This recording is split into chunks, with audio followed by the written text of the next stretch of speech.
Chapter 4. An Unexpected Partnership. I am my companion. Popular saying.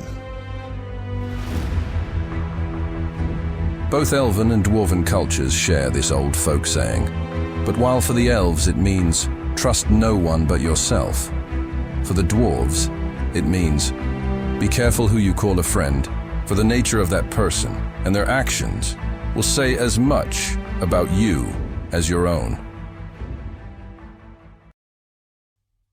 All I remember is my body hitting the ground again. Something grabbed me roughly by my clothing and launched me head first through the air. For a brief moment, I found myself floating above the ground, as if in suspended animation, before I finally crashed to the stony desert floor. All was chaos and confusion in my mind. Gradually, I regained my senses. My head and limbs ached from the fall. I blinked open my eyes and found my vision to be slightly blurred. I rubbed my eyes firmly to clear them. Claudia was lying beside me. She was barely conscious and was looking around her in dazed panic, her face a distorted mask of abject terror. Then they dropped Alex's body right on top of us. Both Claudia and I cried out from the impact. It all happened so fast. I felt large, firm hands press my head and limbs to the ground. My whole body was pinned down. I couldn't move a muscle. Anguished voices and wails filled my ears, but my mind was still too much in turmoil to make sense of them. I could hear Claudia and Alex, but I couldn't see them. Hands roughly searched my clothes and body. A pungent smell impregnated everything around me. I couldn't help gagging and choking as the rancid stench invaded my nostrils. My whole body trembled with fear. From my cramped, uncomfortable position, I watched 3 orcs drag Hansi's bulky frame towards us. Of all of us, he would have been the only one strong enough to trouble our captors. Yet even he was restrained with ease. The average size of these beasts far exceeded our own, both in height and corpulence. Their alien physiology, with their ape-like bodies and pig-like features, unnerved us and paralyzed us with fear. Those monstrous jaws and grotesque tusk-like teeth had turned our reality into a nightmare. They were definitely orcs. Real living and breathing orcs, even if it was difficult for any sane person to accept that fact. I heard Hansi's body fall heavily onto the reddish sand, throwing up a cloud of dust around him. Immediately after that, they forced us to turn onto our backs. They placed their boots on our chests, pinning us to the ground. Now that I was face up, I was able to get a better view of what was happening. The beasts pointed at us with their spears. Others were armed with huge axes, curved swords, and vicious-looking knives which they wielded with ruthless confidence. I was sure we were going to die there. That was the only thing going through my mind. The orcs grabbed us and pulled us off the ground. Blows rained down on us as we were brutally dragged to our feet. A fist slammed into my stomach, making me gasp for breath. It nearly knocked me unconscious again. They gripped our arms and pulled our heads back by our hair to restrain us. It was impossible to move in their vice-like grip. Any resistance was futile. There was no escape. They sniffed us like curious animals and mumbled an unintelligible stream of grunts. In the chaos of images and sensations flooding my mind, I heard Alex calling out to Claudia in desperation. She was screaming in terror. "No, no, no, no! Where are they taking her?" Alex cried. "Where are they taking her?" I managed to turn my head just a little and was able to see a group of 3 or 4 orcs dragging Claudia away. She was struggling in panic, but to no avail. Nearby, Alex fought desperately against his captors, only to be struck in the face with the hilt of a sword. It was a brutal blow that nearly knocked him unconscious. Suddenly, we heard a loud growl from behind the wall of orcs who were restraining us. It was another orc. He looked a little more corpulent and older than the others. He wore armor that looked lighter, but of higher quality material compared to his subordinates. It was obvious that this was the leader of the group. He pushed the other orcs aside to take a good look at us. He inspected us with an expressionless, impassive, icy gaze that chilled us to the bone. The orc, towering over us, held the largest battle axe I had ever seen in my life. I had never seen anything like it outside of a cinema screen. My heart was beating so loudly that I was sure these creatures could hear it. We all had the same thoughts. This can't be happening. This can't be real. But it was real. The hulking orc addressed the others in a gruff, guttural voice. They exchanged some hostile-sounding words that I was sure were directed at us. I was not mistaken. The orcs holding Alex dragged him towards their leader. With nudges and blows from their weapons, other orcs soon brought Hansi, Claudia, and I before him as well. Holding us by the hair, the orcs roughly pushed us to the ground, forcing all 4 of us to prostrate ourselves before their commander. Oh my God. The orc chieftain looked down with disdain at the bruised and battered body of Alex lying before him, as if he had momentarily forgotten that the rest of us existed. Alex felt a shiver run down his spine. He seemed to have done something to make this thing focus on him alone. Just then, more orcs entered the scene. One was carrying Dickie's half-conscious body. He had obviously not managed to get much further than we had. They dropped him a few paces from Hansi. Dickie moaned as his body impacted the ground. The orc chief grunted another command. They bound our wrists with heavy shackles and dragged us into the shadows of the night. None of us could understand what was happening. We could make out a wagon silhouetted against the dull light of a moon that shone from the dark, star-filled sky. It was the wagon Claudia had noticed previously. It was wider than it looked from a distance. It was basically a cage on wheels, in which we could only make out indistinct shapes and shadows.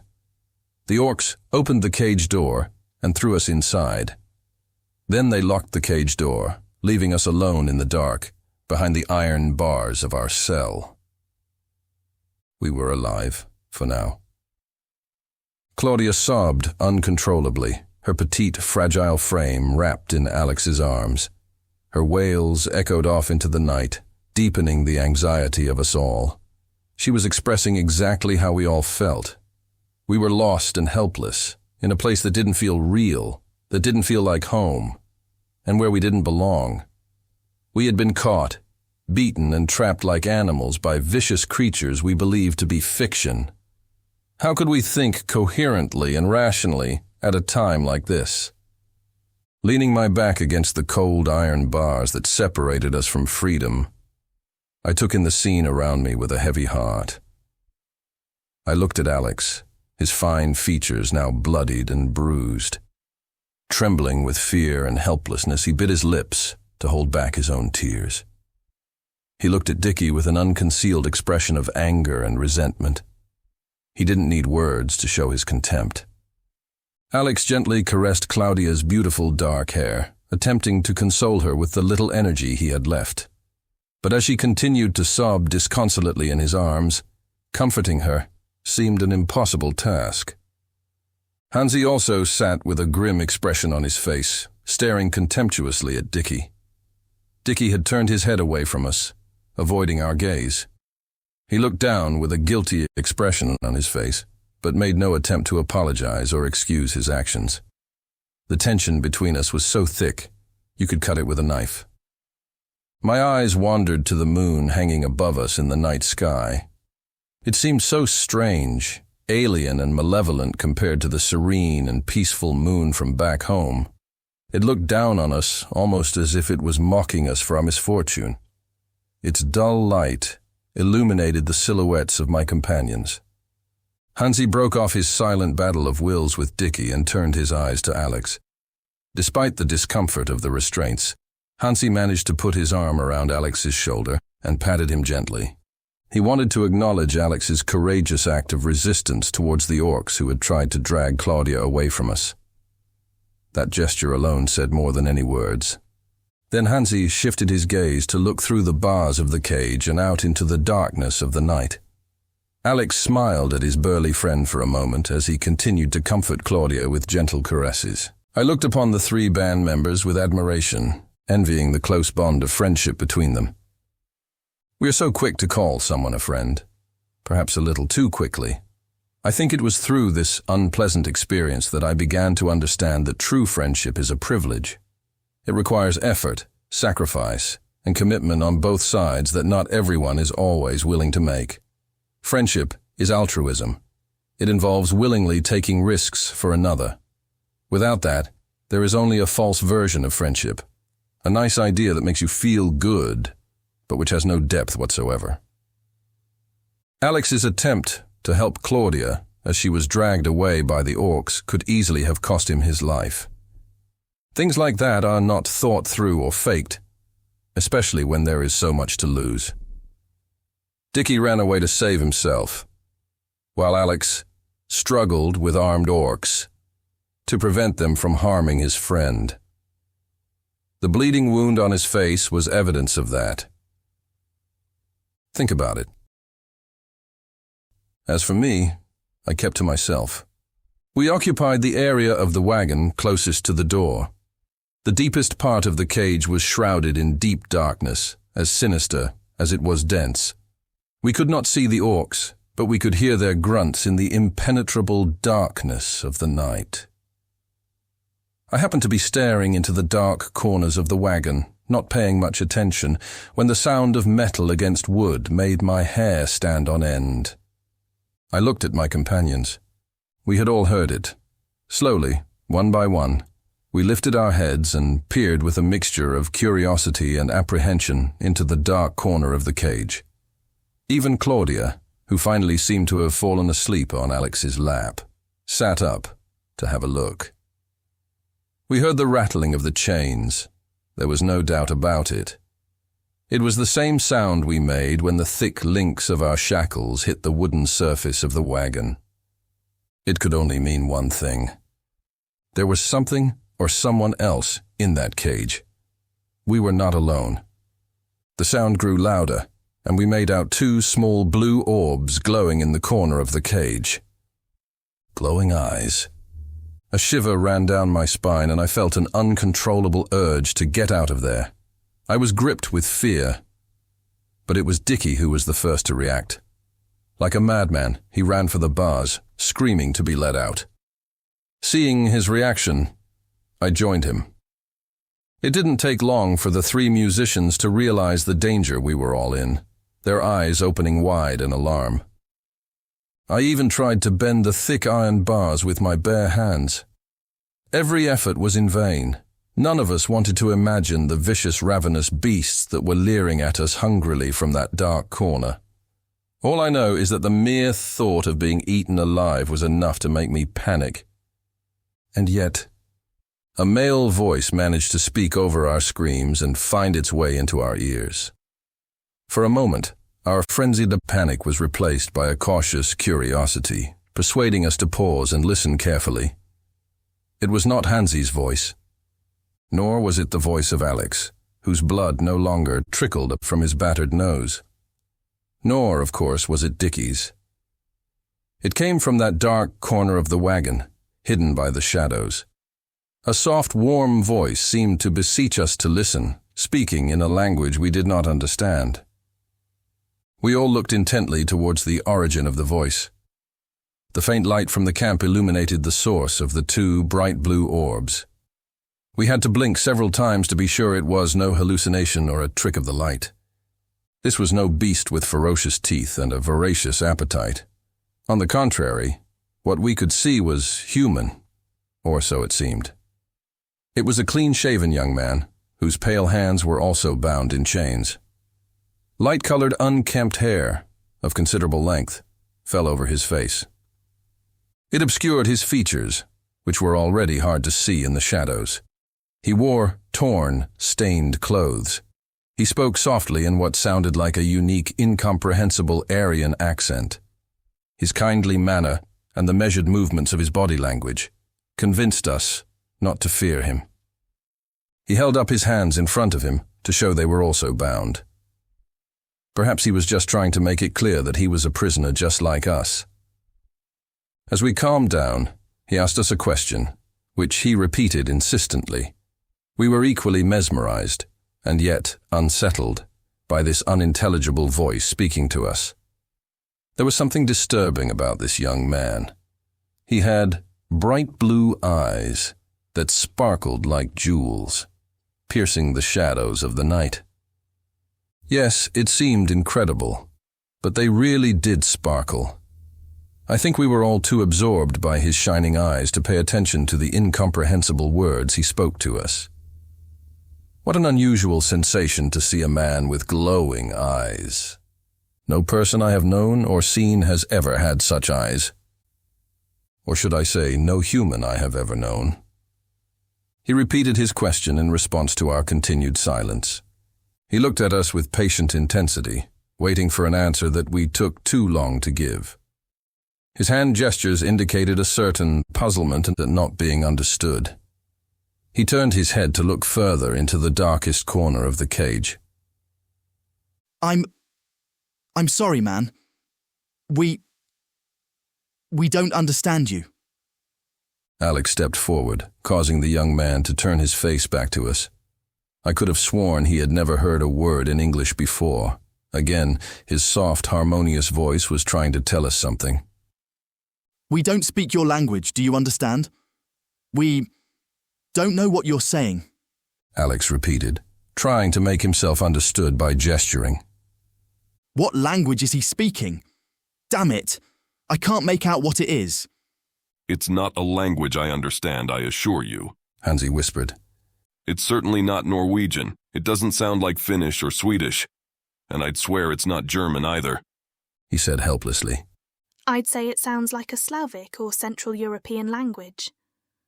Claudia added in a whisper as she wiped the remnants of her tears from her eyes. Hansi tried in German. Sprechen Sie Deutsch? Sind Sie Deutsch?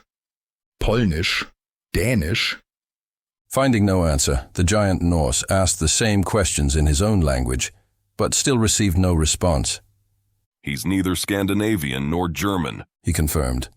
I don't think he's Russian, Polish, or Danish either. Romanian? Hungarian, maybe? We were running out of languages. Puzzled by his inability to communicate with us, the blue-eyed young man turned for a second time to the shadows at the far end of the wagon. This time he did more than gesture. He spoke into the shadowy darkness beside him. To our surprise, he received an answer. Someone else was there. This new voice sounded much deeper and more masculine, but it didn't seem to answer him in the same language. They had a brief conversation in this new, musical, lilting dialect, as if they had lost interest in our presence. They talked for a short time before his sparkling blue eyes turned back to us. He looked at us for a moment, and then closed his eyes. He raised his arms and began to mumble a few words in a rasping, melodic tone.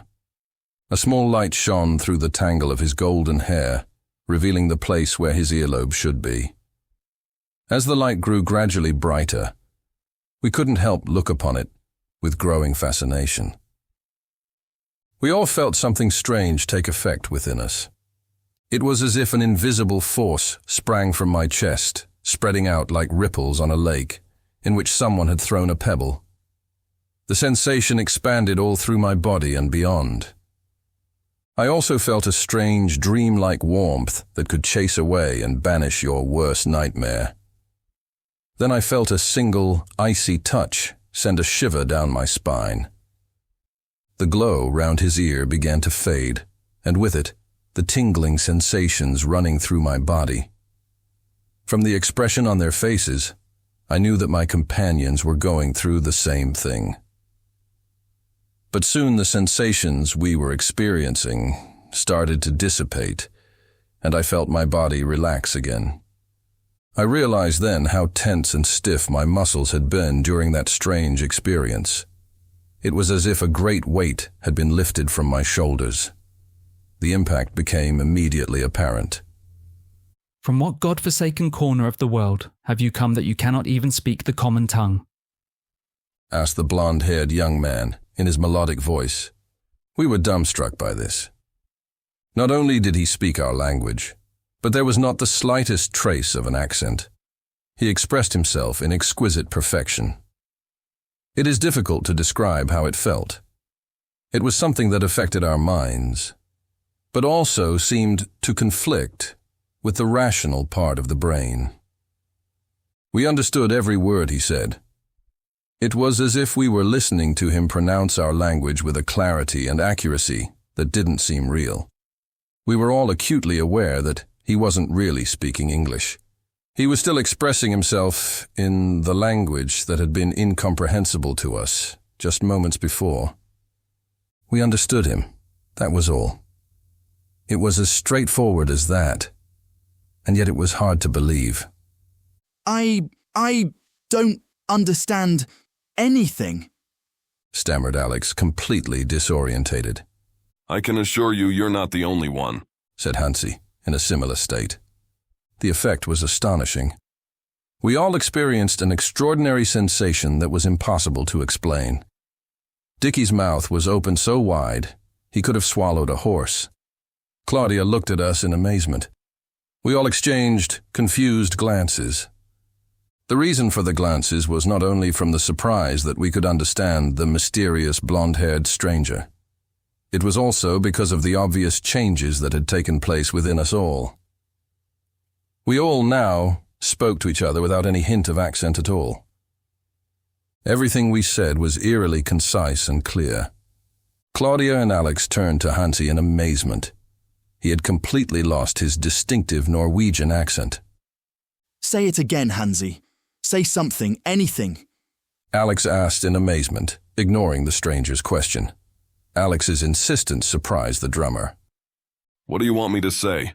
The Norwegian asked in surprise. Alex burst out laughing in amazement. Your accent. It has gone, Hansi. Claudia looked at him in fascination. The blonde stranger looked at us with amusement. I've lost my accent. Hansi couldn't believe his friends. You're going to freak out. You both speak Norwegian. We all looked at Hansi with incredulity. Arcane elven magic, said the blonde stranger. The 1,000 tongues. Elven emissaries often used it in ancient times. His explanation caught our attention. It is powerful magic. It will last a few months, though I do not know if we'll live that long. It will allow us to understand each other today, no matter what language you speak. It is one of the most powerful spells in my repertoire. Magic. I repeated inwardly. A sudden emotion gripped my mind. It's magic, real magic. I was sure it was a spell, an incantation. I had always imagined they would feel this way. It wasn't long before the group's eyes crossed each other again. Magic, repeated Claudia, completely confused. I don't understand anything. By the gods. Let Sonia carry me away if I understand anything, the blonde stranger said with a wry smile. The voice of the other captive in the cell came closer to us. Those stupid orcs wouldn't know a pig from its mother, but it's strange that they spared your big friend's legs. They tend to sever the hamstrings of those bigger than themselves.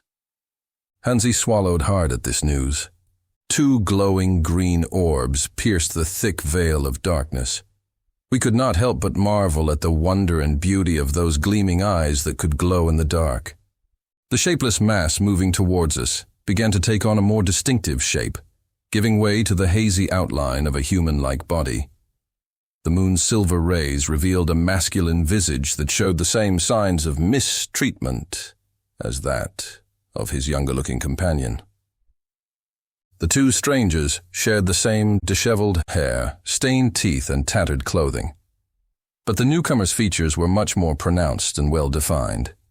His skin was tanned, differentiating it from the pale complexion of his blonde friend.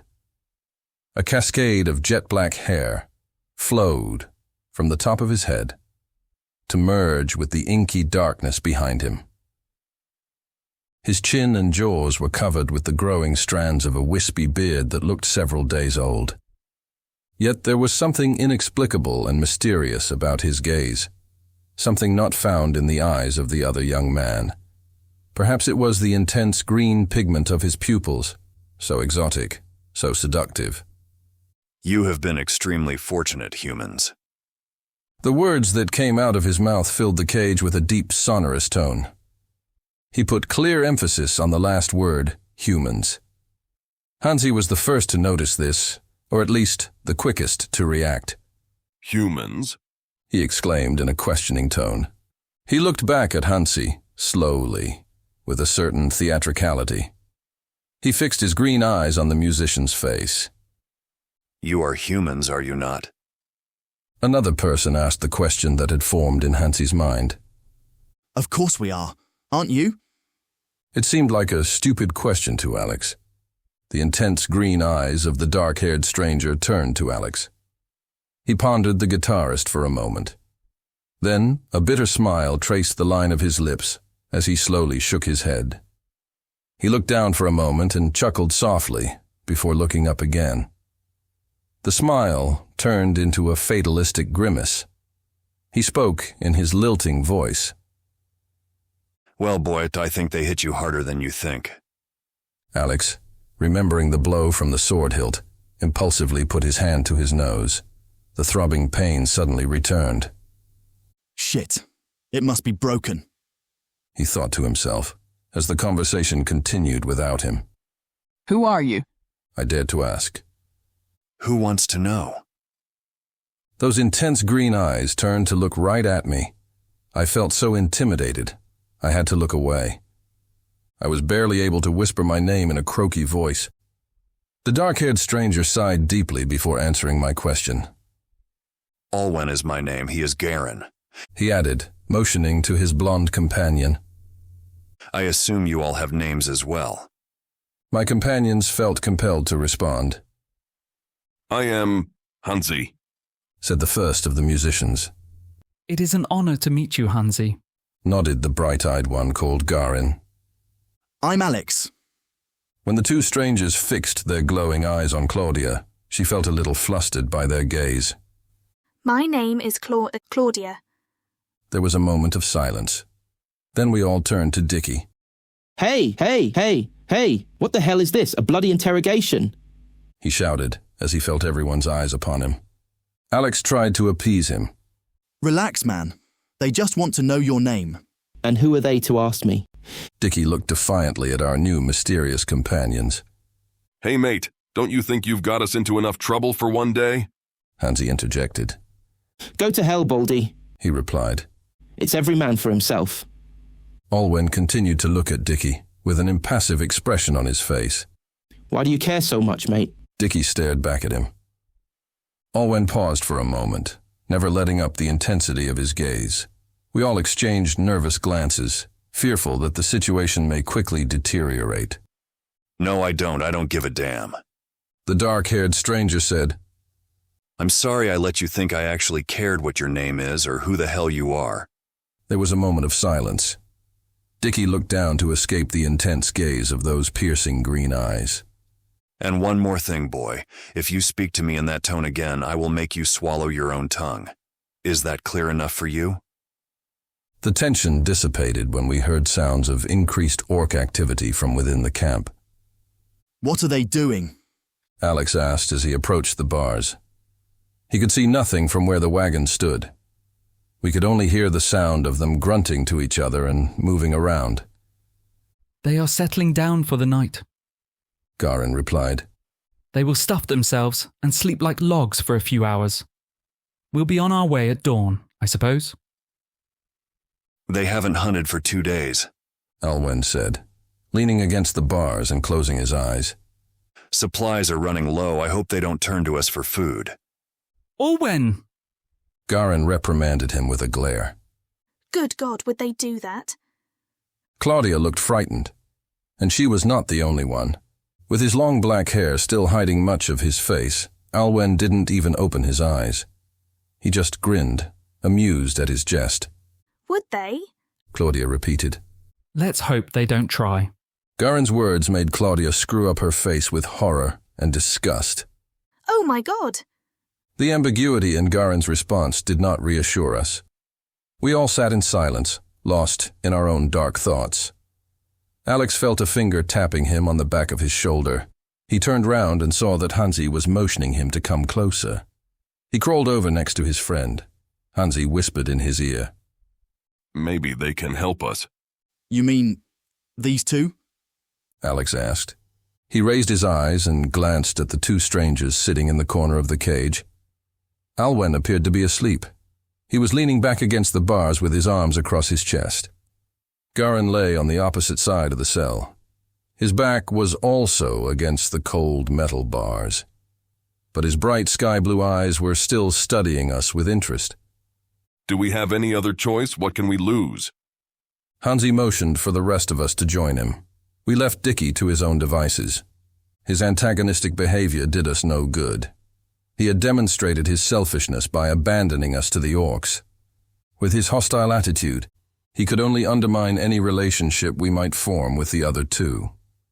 He was isolating himself, and perhaps it was for the best. When we were all ready to listen, Hansi spoke to us in a low voice. We should tell these guys how we got here. Maybe they can help us. They're just as trapped as we are. Alex argued, raising his own shackles. I can't see how they could help us. They could at least give us some information. Tell us where the hell we are, for starters. That would be something, Hansi said. Claudia looked away from us and glanced at the two strangers. Alwen had not moved. Garin was still watching us like a hawk. I seriously doubt they will believe us, Alex said sharply. And what makes you so sure? Asked Claudia. Alex looked at his friend, whose pretty face was now lost in the shadows that the moon cast over the wagon. Because it's obvious they won't, he said firmly. He turned to the rest of us and saw the doubt expressed on our faces. Just think about it. Imagine going back home and telling everyone you'd been to a place with a second son, scary-looking beasts and guys with glowing eyes. Do you think anyone would take you seriously? They'd probably think you were mad or on drugs, wouldn't they? Frankly, I don't think our story would be any more believable to those two. At some point, we'll have to tell someone, I said after a few seconds of silence. Hansi looked at me and then at Alex. The boy is right.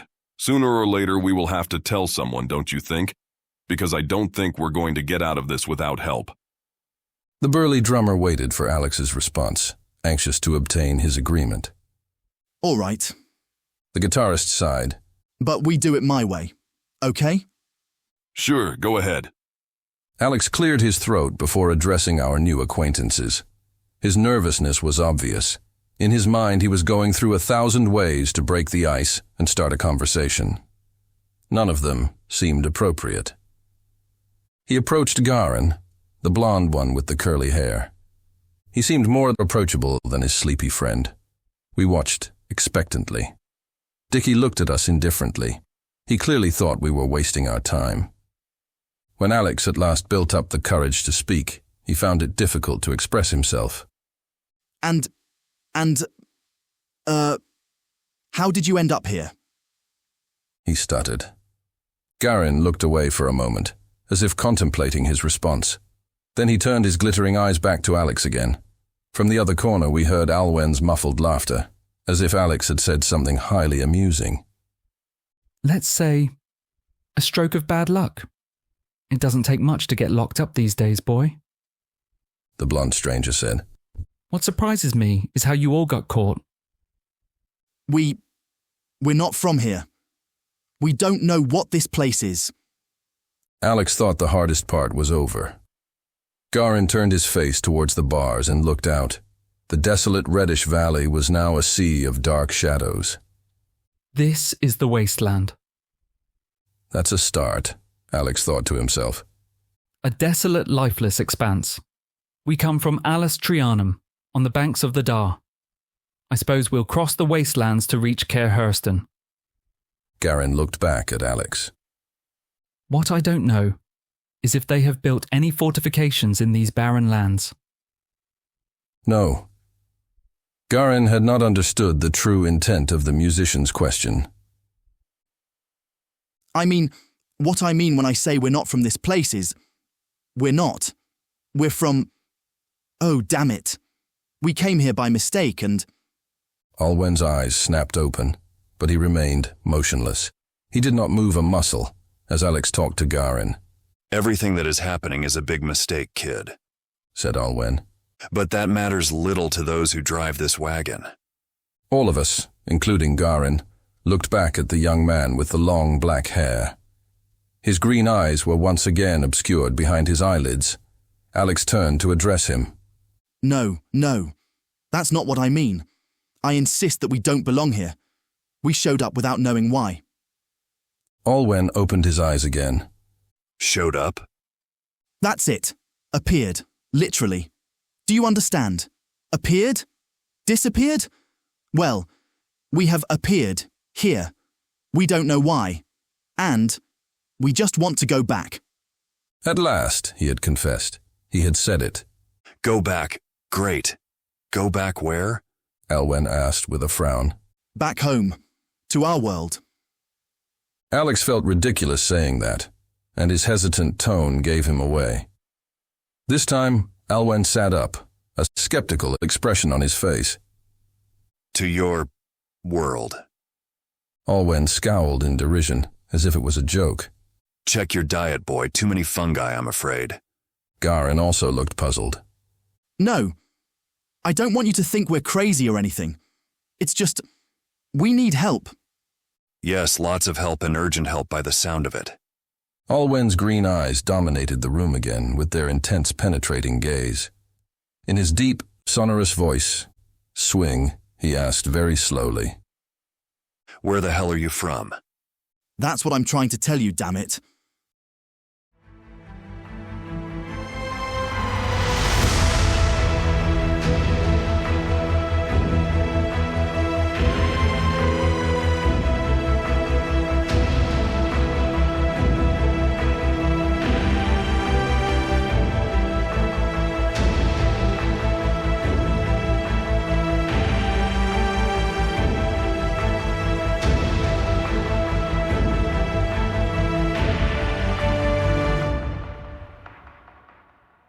Olwen and Garin shared skeptical glances as Alex recounted our incredible adventure to them. At least they allowed him to finish the story. Then there was a moment of silence, in which we all awaited for one of them to speak. Well, you already know everything else. Alex finished. They looked at each other again. This time, it was a look of agreement. First, we heard Garin's elegant voice. So, we understand that you must be very scared right now. We know that your situation is not easy. The journey must have been hard. Then, the capture. You must be very tired. Tired? Alexis felt slightly offended. I would recommend some rest. Olwen suggested quickly. Some rest? Damn it! I told you they wouldn't believe us. Alex shouted angrily, pounding furiously on the metal bars beside him. You have to believe us. Claudia pleaded, moving from her position to within inches of the two men. You're the only people we've been able to talk to since we got here. You must help us. Olwen looked intently at the young woman before responding. I'm sorry, Your Highness, but I'm in the same hole as you, he said, showing the restraints that held his hands. Alex looked up at her and shook his head. His eyes betrayed a strange mixture of anger and disappointment. Don't bother, dear. They didn't believe a word I said. The girl drew back from them in dismay. She stared at them, hoping to find some small sign in their expressions indicating that they believed Alex. But she was to be disappointed. I was hoping you would be more understanding, she muttered as she looked disconsolately to the ground. Enough! Stop this childishness! Olwen said sternly, raising his bound arms to his face. Your story makes no sense whatsoever. I am more likely to believe in a fairy tale than such ridiculous nonsense. I'm inclined to think that you are simply all delirious after a stressful and exhausting day. I can't imagine such foolishness coming from a sane and rational mind. You don't sound mad to me, although I am beginning to have my doubts after what I've just heard.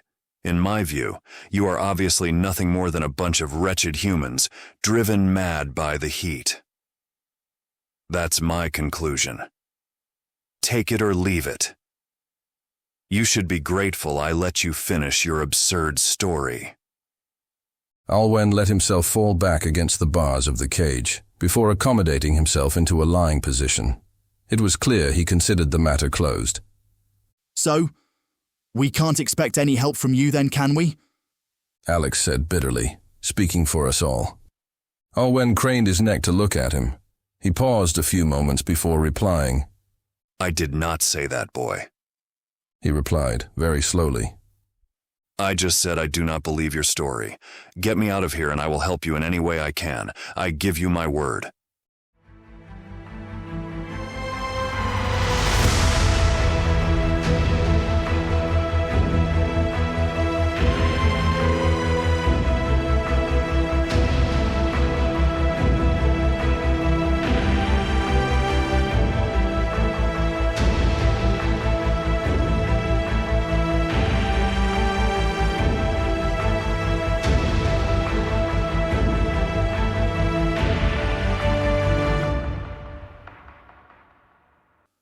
The night seemed never-ending as it advanced inexorably towards an uncertain and terrifying new day.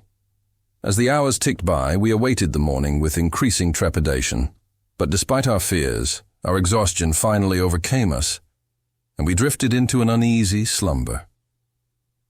A little later, Alwen was awoken by a faint metallic sound that ripped through the thin veil of his subconscious, a rhythmic clanking of metal upon metal that disturbed the silence of the night. In the darkness, his green eyes shone like stars in the sky. He looked around, barely moving. He saw that we were all asleep. The night was strangely still and quiet. There was no sound of orcish activity in the camp. In front of him, he perceived a shadowy silhouette seated beside the door of the cage that imprisoned us. The figure was hitting the thick iron bars with a metal object that glinted in the dim moonlight and the fading embers of the campfire. Dickie couldn't sleep that night, just like most other nights. Too much had happened that he could not understand and was out of his control. He had grown up in the same town as us, but not in the same area. His short life had been tough, and he had come to believe that there was only one way to survive: to look after number one, and to hit them before they hit you. It was a brutal and ruthless philosophy that had served him well in the streets back home, but now his whole world had collapsed. This self-proclaimed tough guy, a born survivor of the concrete jungle, felt a terrible fear and real panic. It was the most intense fear of his life. He had seen the face of death reflected in the dark fangs of those beasts, and in the sharp metal blades of their weapons. He had to escape at all costs. None of us had shown him the respect and deference he felt he deserved. He was used to bullying others into submission through threats, intimidation, and violence. He was used to forcing others into doing his bidding and satisfying his every whim. He used to be the leader of the pack. But now he was just a lost boy who found himself insulted and ignored by everyone. It was an experience he was not familiar with. He wasn't used to being treated with indifference and contempt. And he didn't like it. He didn't like it at all. Especially because, like the rest of us, he didn't understand what the hell was happening. And he was on his own. For the first time in a long time, he was completely alone, away from his gang. He laid the switchblade open on the floor, stopping his assault on the bars of the cage. He reached for the packet of cigarettes buried in one of his pockets. He did not get the chance to grab it. Out of the corner of his eye, he caught a fleeting shadow moving swiftly towards him. He didn't even have time to shield himself from the onslaught. He felt a firm push throw him down. The back of his head hit the wooden floor of the cage, causing him to let out a groan. A massive weight pressed down on him. Something had jumped on top of him and pinned him to the floor. A strong forearm was clamped around his neck like a vice, preventing him from either uttering a word, nor drawing fresh air into his lungs. A hand pinned one of his arms to the wood of the wagon, while the other dangled helplessly through a space in the bars. Dickie's face contorted in discomfort as he felt something soft and fine caress his cheek and forehead. He looked up to find a pair of glowing green eyes staring at him from a scowling, bearded face framed by a mane of long black hair. His assailant was Alwen. The green-eyed stranger fixed Dickie with his feline gaze, as if his intense glowing eyes were piercing his very soul. Dickie struggled with desperation, using all the tricks he could think of to escape. But he soon realized that his opponent was not only vastly superior in strength, but was also highly experienced and skilled in such fighting. Olwen seemed to anticipate every attempt Dickie made to break free. You had a weapon. Olwen's cold, forceful voice cut through the air like a knife. You had a weapon. He repeated in fury, violently slamming Dickie's head against the floor. Dickie began to struggle more fiercely. He kicked out in panic and struck Alex, who slept next to him. Startled, the guitarist jumped to his feet with a yelp. The noise of the struggle soon woke the rest of us. But before anyone could fully rouse themselves from their slumber, Garin had swiftly moved beside his friend, placing a hand gently on Olwen's shoulder. Feeling the calming presence of his companion, Olwen released his prey with a grunt of contempt. Dickie scrambled as best he could out of Olwen's reach. Olwen let him go, having lost all interest in the human, and instead placed all his attention on the knife that lay just in front of him. Groaning in pain, Dickie staggered to the farthest end of the wagon. There he stood up and pressed himself against the bars, as if trying to get as far away from his assailant as possible. Olwen! Olwen, what's wrong? What the hell happened? Are you all right?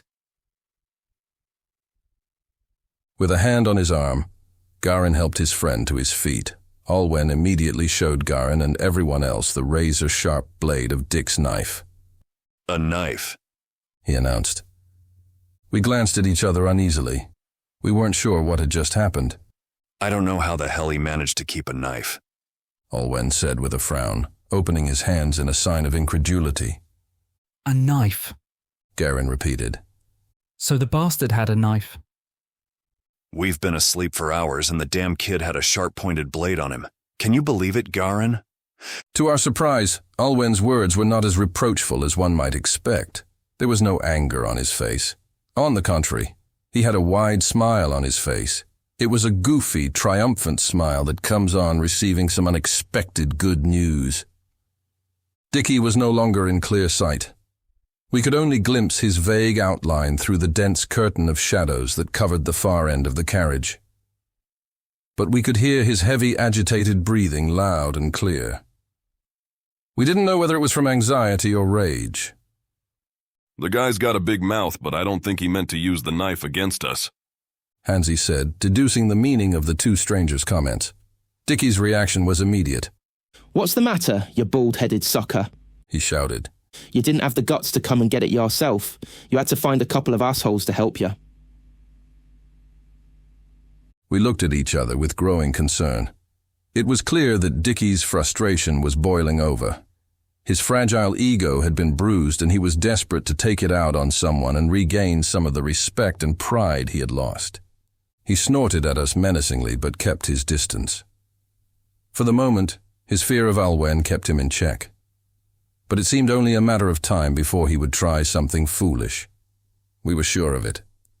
And in this cramped, small space, who knew what the consequences could be? Anything could happen.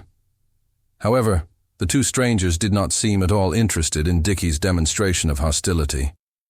Garin looked up from the knife and casually fixed his turquoise eyes on the area where Dickie was standing. He seemed to be able to see the teenager through the impenetrable blanket of darkness. Hey, boy. Your insults aren't impressing anyone, so shut up or you'll ruin everything. Garin turned his attention back to what Olwen was saying, paying no more attention to the furious teenager. Do you think it will work? Olwen asked his friend as he examined the weapon. Sure. Garin assured him with obvious conviction. I've done harder things. Hey, you two. You're pretty tough, aren't you? Tough enough to attack someone from behind, eh? You bloody cowards. Dickie marched forward towards the pair with determination. He was clearly looking for a fight, a real fight. Concentrating on their conversation, Olwen and Garin continued speaking to each other as if he wasn't there. They seemed to have forgotten all about him, clearly, nor seeing him as a threat. The rest of us had no time to intervene. The brash teenager raised himself to his full height, his hands on his hips in a pose of defiance. Hey, do you know who you're dealing with, you stupid bastards? He lowered his head menacingly to shout straight into their ears. We understood that this was going to end badly when we saw the way the two strangers looked at each. Garin looked at Olwen intently and shook his head, as if pleading with Olwen to show tolerance. The scowl on Olwen's face and his heavy breathing suggested that he was struggling to control his emotions. Tension hung in the charged atmosphere. For a few moments, it seemed as if everything was going to explode. Then another subtle hand gesture from Garin calmed Olwen's mood. He nodded to his friend in acquiescence. Dickie interpreted this as a sign of weakness and tried to take advantage of it. I've had enough of this crap. You think you can treat me like shit, eh?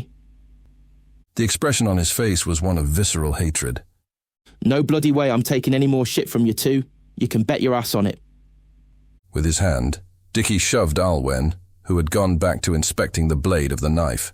Riled by the provocation, Olwen sprang up like a cat and stood face to face with Dickie. Garin swiftly jumped up to join him. Then we witnessed a situation that is difficult to describe in a few words. Olwen fixed his gaze on his aggressor, as if only Dickie existed in the world. His face was like a mask of living stone. His features did not betray any sign of emotion. His eyes were like two cold, burning sapphires. Both men squared up to each other and stared dispassionately into each other's eyes. They stood rooted to the spot, barely moving a muscle, like ancient statues immortalized in an eternal battle of wills. Olwen held the gaze of the impulsive teenager with unwavering resolve. Neither seemed willing to back down. Garin watched the scene unfold with alert eyes, ready to intervene at a moment's notice. It was obvious that this was not the first time he had witnessed such a confrontation. Dickie was the tallest of the three men. He was just slightly taller than Garin, and just as broad. He was almost a full head taller than Olwen. But as they stood face to face, we could see that he was well outmatched by Olwen's strong and athletic physique. Only Hansi could hope to match Olwen for pure muscle power.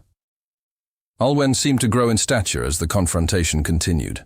The battle of wills was clearly unbalanced. There could only be one winner. Olwen was the first to break the stalemate.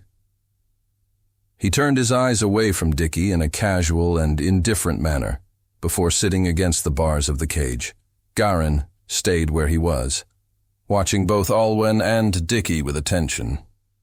Dickie took Olwen's act as a sign of capitulation. He confronted the two strangers to see how far they would go, and came to the conclusion that they had backed down.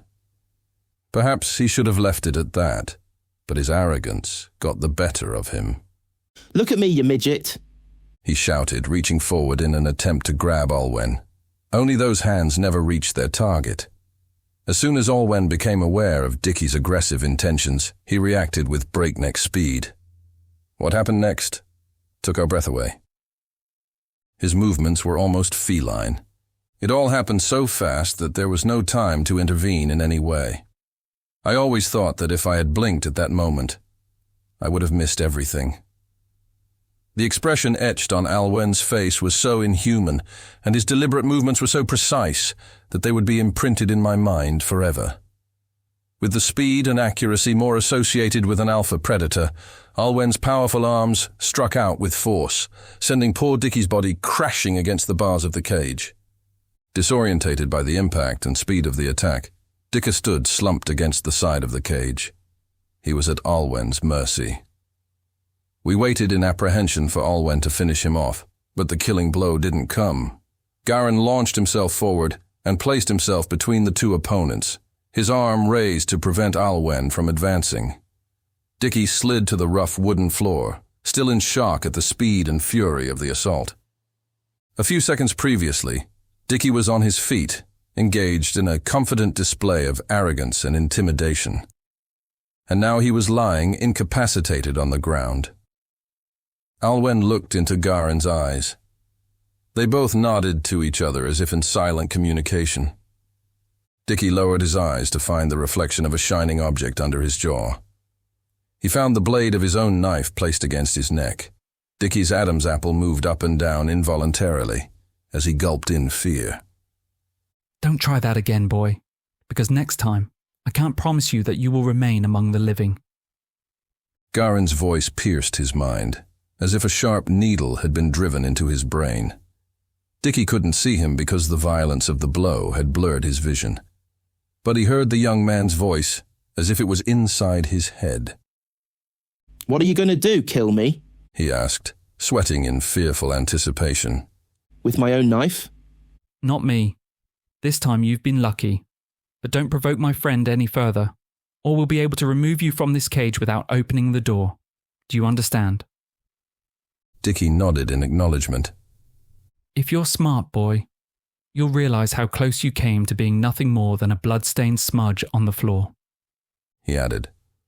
We don't need this puny little toothpick of yours to end your irritating existence, even if you do seem to have little regard for your own life. We need it to open our shackles and give us freedom.